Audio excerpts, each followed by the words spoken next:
What is going on, everybody? James Hancock here. I'm back with my review for Indiana Jones and the Dial of Destiny, a task which brings me no joy or pleasure because I am going to be sharing some harsh criticisms, but I won't be sharing any spoilers initially. I'll save that for the end when I use them to back up a few points, and I'll give you fair warning before I do so. But this is the first movie that Lucasfilm has released since 2019, and it's a mess. I mean, the best way I can describe it is that it's like this joyless slog where like you can feel it and like see it visibly straining, trying to recapture that unbridled joy and style and swagger and just spirit of adventure and just that movie magic from the first three films. I guess the big question is going to be for everybody, is it better than or worse than The Kingdom of the Crystal Skull? Doesn't really matter. Both of the movies are absolutely terrible, and obviously they look even worse in comparison to what is one of the most beloved trilogies in movie history. I mean, you could say Lord of the Rings, you could say the original Star Wars, you could say the first three James Bond films. There are a lot of contenders out there, but when you throw around terms like movie magic and creativity and imagination, those first three Indiana Jones movies are kind of the poster child. Like, they are there front and center for everything that Hollywood is always striving for, yearning for. And obviously, because I was born in 1976, I'm going to have a lot of sentimental affection for those first three movies. I saw them on the theater, but I saw them many times on cable, VHS, etc.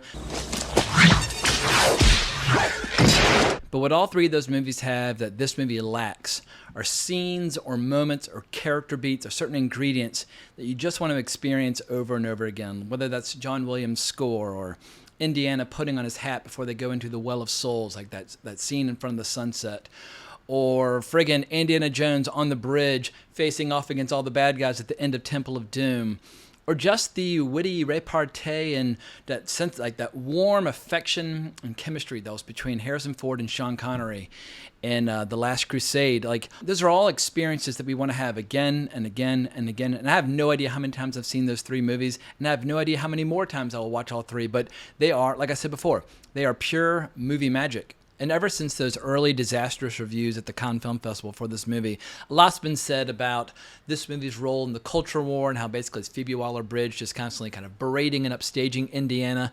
There's a little bit of that in there. I think that's been overstated. It's annoying, but it doesn't totally consume the movie.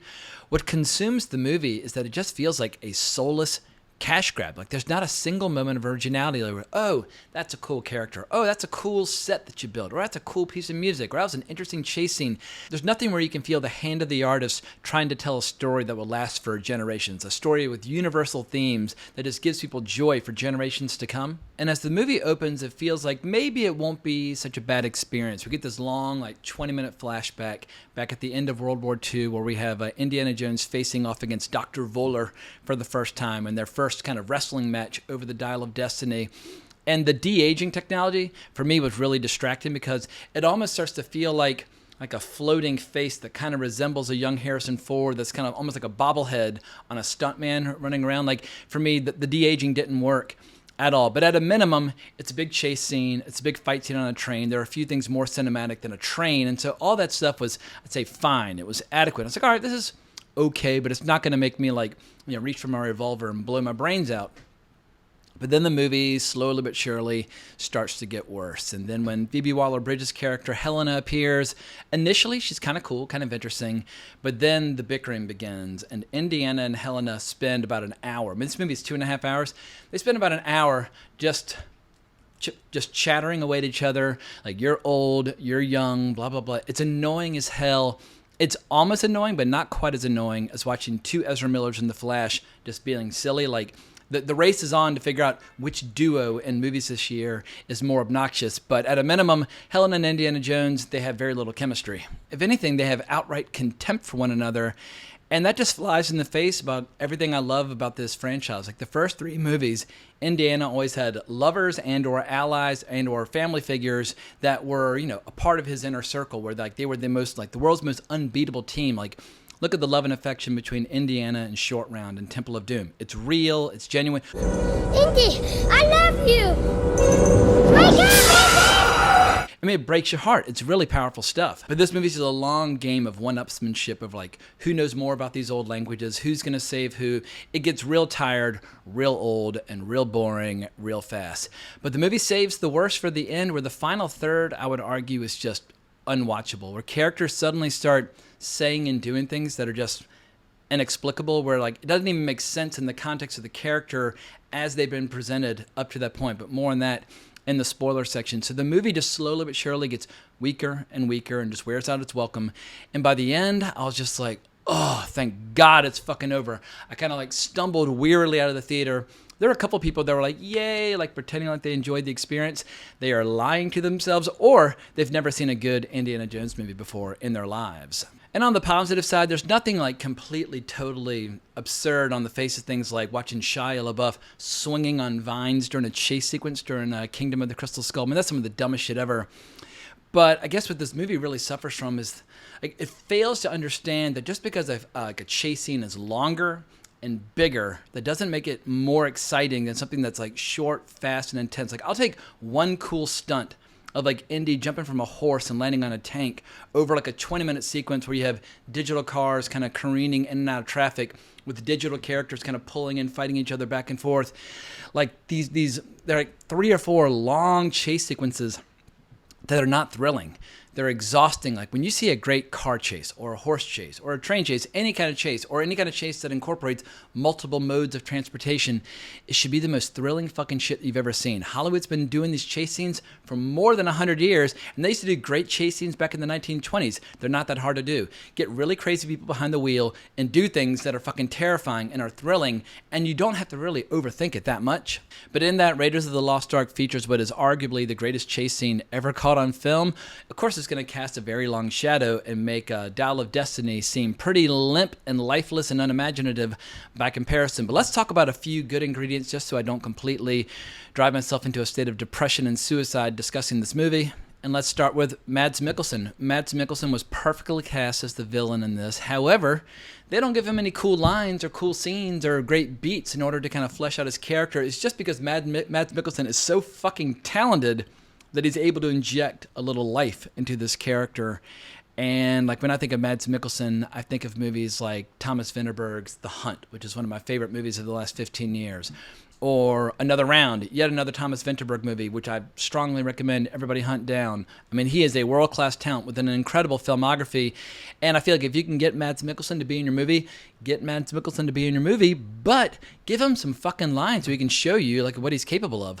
And another good aspect is just seeing Harrison Ford put on the hat and pick up the whip again, even if he doesn't do anything cool with those props the entire movie. But I fucking love and adore Harrison Ford. I grew up on his movies. Last week I posted a video of my top 10 favorite iconic roles that made Harrison Ford into a Hollywood legend. So I strongly recommend that people go check out that video instead of this one, because that's just a video with this is a total love song to anything and everything related to Harrison Ford's entire career. I much prefer to make those kinds of videos as opposed to these kinds of videos.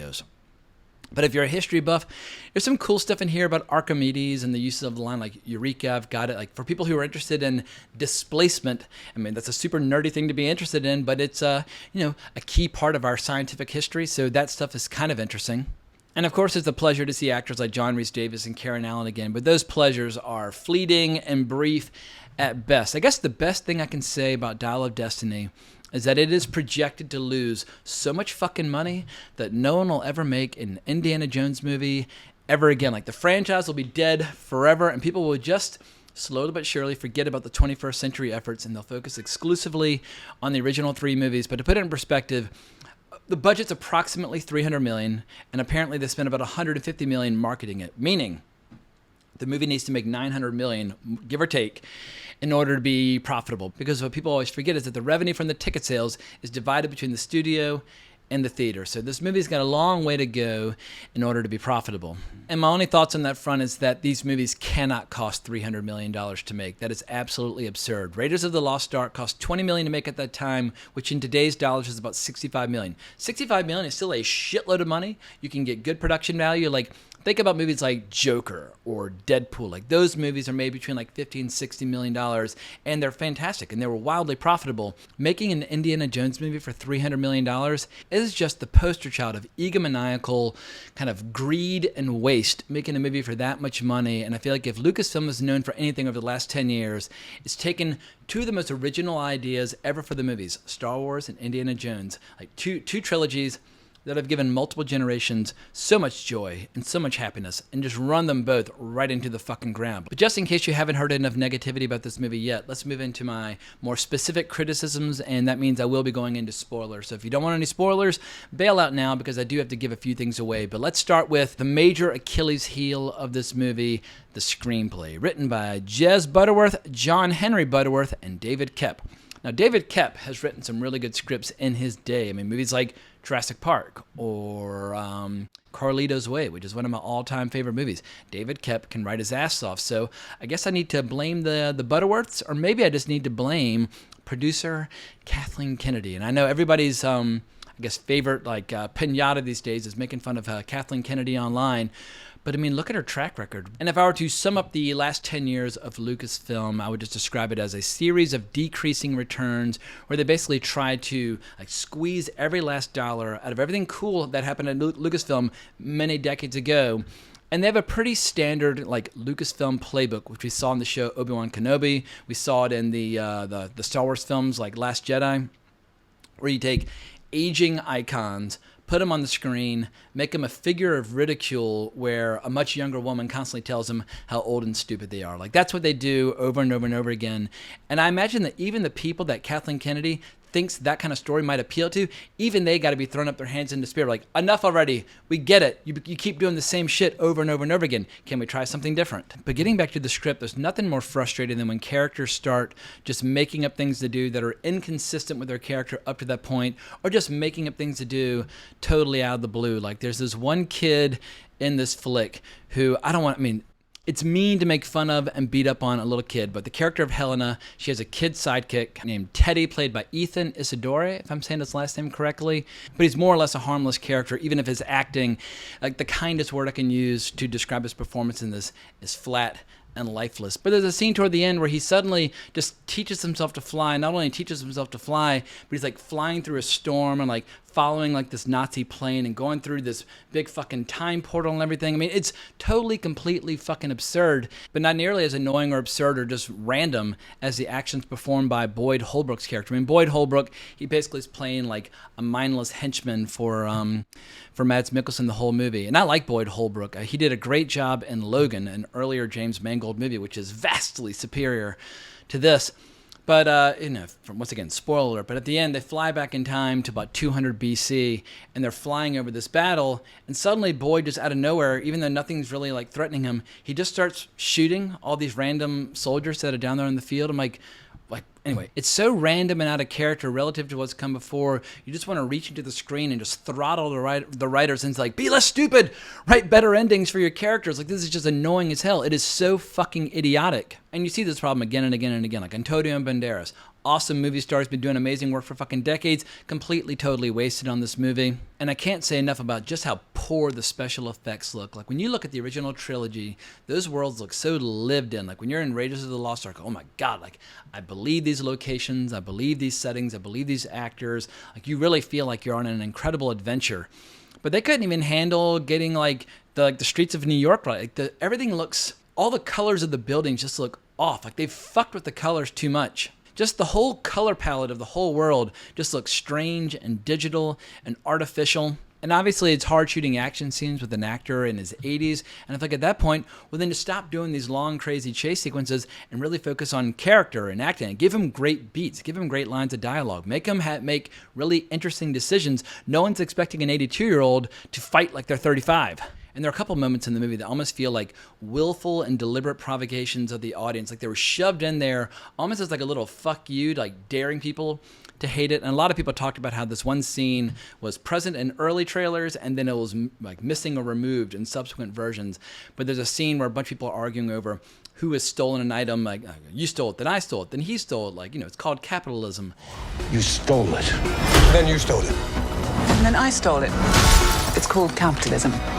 There are a few things that are more loathsome than hypocrisy, and Hollywood needs to learn that when you're making a movie for $300 million and hoping to sell tickets, That is capitalism. And if you're patting yourself on the back and talking shit about capitalism while you are running like a capitalistic enterprise, it just makes you look fucking stupid and hypocritical. And it's anyway, the scene did not need to be in there, or at least that line did not need to be in there.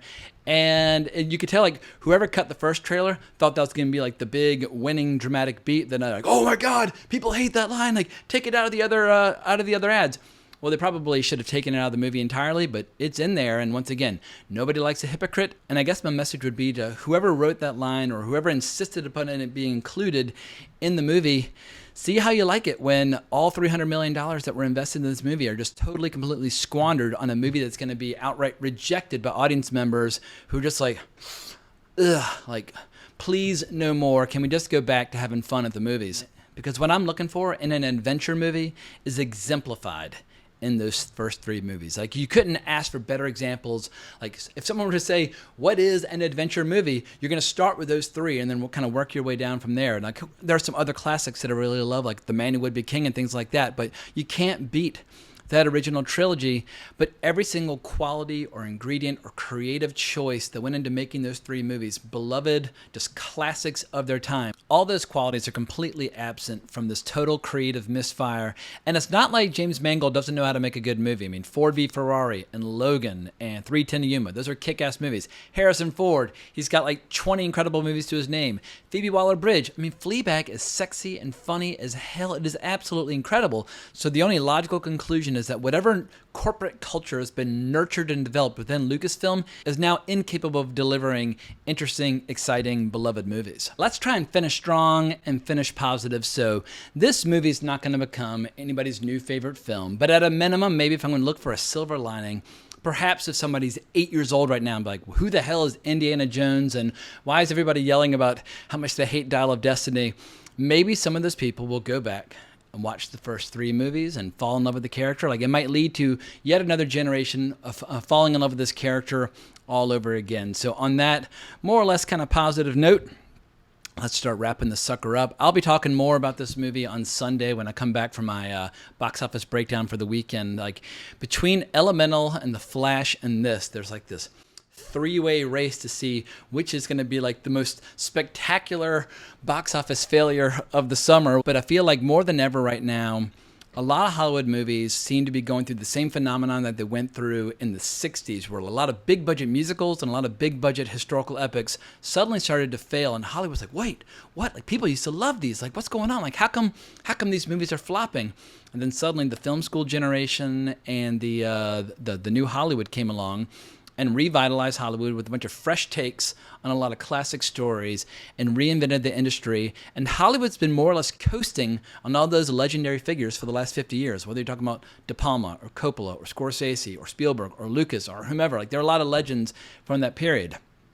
And I feel like now the time is ripe for yet another generation of young filmmakers to come in, or whether or not they're filmmakers or not, but visual storytellers to come in and show Hollywood how it's done, because $300 million bloated, boring affairs like Dial of Destiny, that's just not going to cut it. But on that note, I'm going to wrap this up. Let me know what you think down in the comments below. If you enjoyed this video, please consider hitting that notification bell to be notified about future content, or hunt me down on Twitter at Colbrax if you want to tell me how wrong I was about some of my conclusions. But I can't thank you enough for listening to my rant, but more importantly, as always, onwards and upwards.